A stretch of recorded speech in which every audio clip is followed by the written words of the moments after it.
ধরে শুরু করলেন এবং জোরের উপরে মারলেন টপ কর্নার। কতটা পাওয়ার, কতটা সুন্দর, কতটা ভালো। যেইখানে মারলে কোনো গোলরক্ষক ঝাঁপালেও ধরতে পারে না টপ কর্নারগুলো, সেই দিক থেকে গোল করলেন।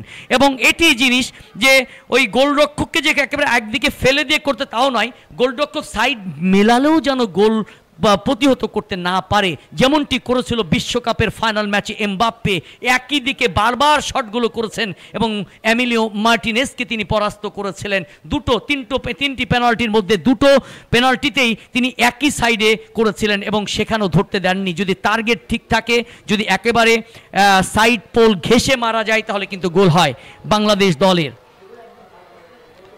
Shamsun Nahar left wing back, গোলরক্ষক অঞ্জিলা, টুম্বাপ্পো সুব্বা রয়েছেন গোলবারে।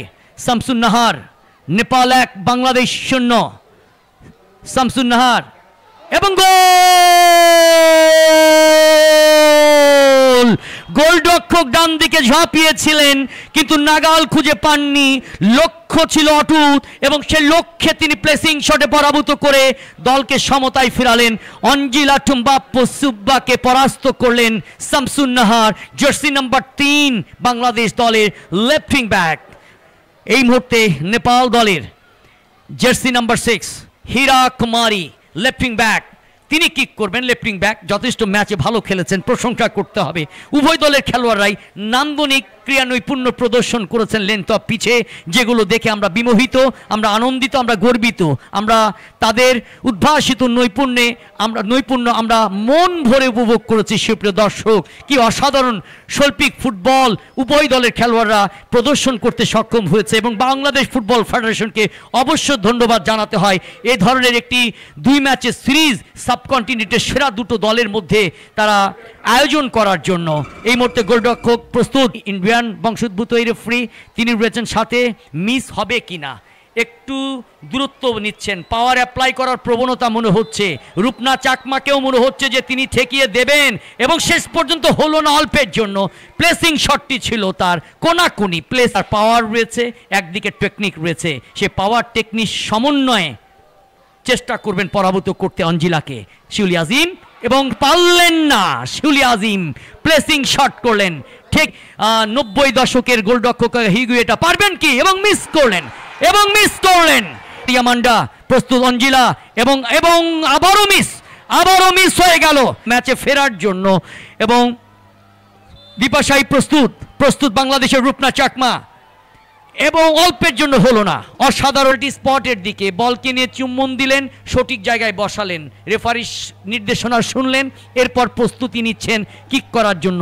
প্রস্তুত বাংলাদেশের মনিকা চাকমা, ম্যাচে ফিরবে বাংলাদেশ নাকি জয় ধরা দিবে। কিক করলেন এবং গোল। সেই সাথে নেপাল 4-2 গোলে টাইব্রেকিং পেনাল্টি শুট আউটে বাংলাদেশকে পরাজিত করে FIFA international women football series 2023 champion হওয়ার অনন্য গৌরব অর্জন করলো। অভিনন্দন নেপালিয়ানদের, অভিনন্দন বাংলাদেশি ফুটবলারদের। উভয় দলই অসাধারণ নৈপুণ্য প্রদর্শন করেছে। প্রথম থেকে একটা হাড্ডাড্ডি লড়াই ছিল, কাটথট কম্পিটিশন ছিল, নেল বাইটিং সিচুয়েশন অবতারণা হয়েছে। পান্ডুলাভের মতো জয় পরাজয় দোদুল্যমান ছিল। নেপাল নাকি বাংলাদেশ, শেষ পর্যন্ত অলিখিত ফাইনাল আজকের এই ম্যাচ। সেই ফাইনালে টাইব্রেকিং পেনাল্টি শুট আউটে বাংলাদেশের মারিয়া মান্ডা যে মিস করলেন এবং শিউলি আজিম, এই 2 মিসের কারণেই প্রতিপক্ষ হিমালয়ের কন্যা শেষ পর্যন্ত 4-2 গোলের ব্যবধানে বাংলাদেশকে পরাজিত করে প্রথমবারের মতো অনুষ্ঠিত FIFA international women football series 2023 series এ চ্যাম্পিয়ন হওয়ার অনন্য গৌরব অর্জন করলো। অভিনন্দন নেপালকে, অভিনন্দন বাংলাদেশের বাঘিনীদের। উভয় দলই অত্যন্ত সুন্দর।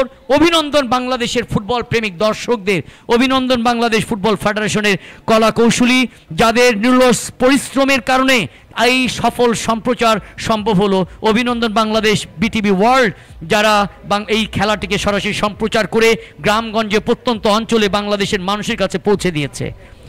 শেষ ফুল টাইম রেজাল্ট 90 মিনিটে খেলা 0-0 হওয়ার পর টাইব্রেকিং পেনাল্টি শুট আউটে 4-2 গোলে বাংলাদেশকে পরাজিত করে Nepal FIFA international women football series 2023 champion হওয়ার অনন্য গৌরব অর্জন করলো।